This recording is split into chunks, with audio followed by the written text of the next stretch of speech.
was just so synchronized in how God was able to pull those things together. Knowing once again that Pastor Crass did have a purpose, to be a hero. Well, that was Jennifer Meckles reporting. All 3 boys were taken to the hospital. One of them is listed in serious condition.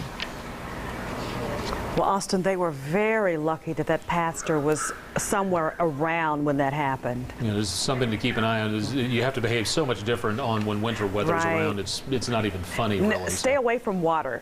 It may look frozen, but it's often not. It takes days before it's really frozen. Days, and at least, as I recall from my time in the Boy Scouts, at least like 4 to 5 inches, but even that may not be safe. So the best rule is just stay off of it, no matter where you are. And for tonight, temperatures will be dropping below freezing. A lot of what you're seeing out there in the form of rainfall on our Cotton Exchange camera is actually snow and sleet several thousand feet up. It's just the temperatures at the surface that are changing it over to rainfall for the present time. First Defense Doppler 3D radar. Let's go to the metro and show you that the dividing line, according to what the computer is seeing, right between the rain and the precipitation that is frozen and or freezing, is right across the western portions of Shelby County at this time. Now, that does not mean that it's going to be an instantaneous changeover. That just means that where it's detecting several thousand feet up, we have a difference between what we're looking at as just pure rainfall and a combination of rain mixed with snow. And we have plenty of that now dipping way on down into parts of southeastern Arkansas, well south of I-40. If you're heading from Memphis to Little Rock or vice versa,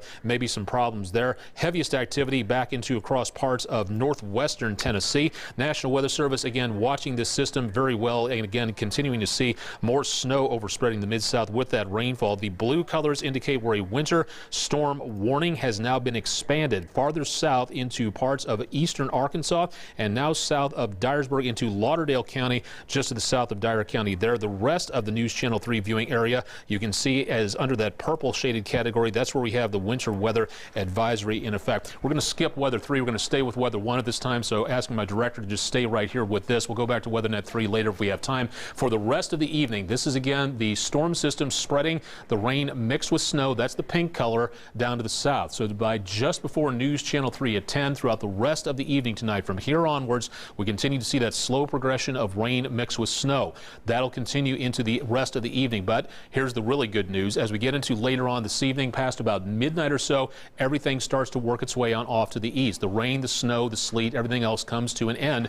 But here's the big problem we've got. By the time we hit daybreak tomorrow morning, numbers will be chilly. We'll get the dry air in here. That's not going to affect what's left over in the way of moisture. So that with temperatures like this and numbers especially across the northern third of the viewing area, that's where we're seeing the problem with whatever's we got for right now, freezing on the roadway surfaces, especially bridges and overpasses. So final call when it comes to snowfall. Anything north of I-40 will be seeing the best chance of snowfall. Dyersburg, the Bootheel, north of Jonesboro, that'll be the heaviest, about 1 to 2 inches. The rest of the Mid-South, fractions of an inch at best. Combine that with maybe another fraction of an inch of frozen precipitation.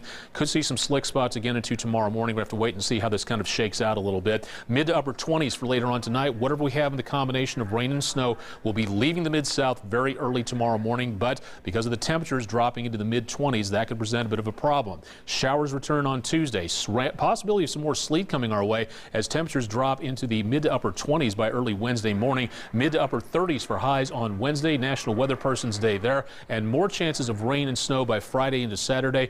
Again, this does not look to be a blizzard situation, and the rest of the week looks to be decently chilly, so we'll be well below normal over the course of the next several days. Of course, naturally, we're concentrating on this particular system as of right now, and we're going to be watching that with a lot of interest throughout the rest of the evening, so keep it tuned right here and we'll let you know about it. All right, thanks, Austin. Well, Super Bowl Sunday puts 2 Memphis area products on football's biggest stage. News Channel 3's Mike Sadie talks to both. And without their starting point guard, another player steps into the spotlight for the Grizzlies. Sports is next.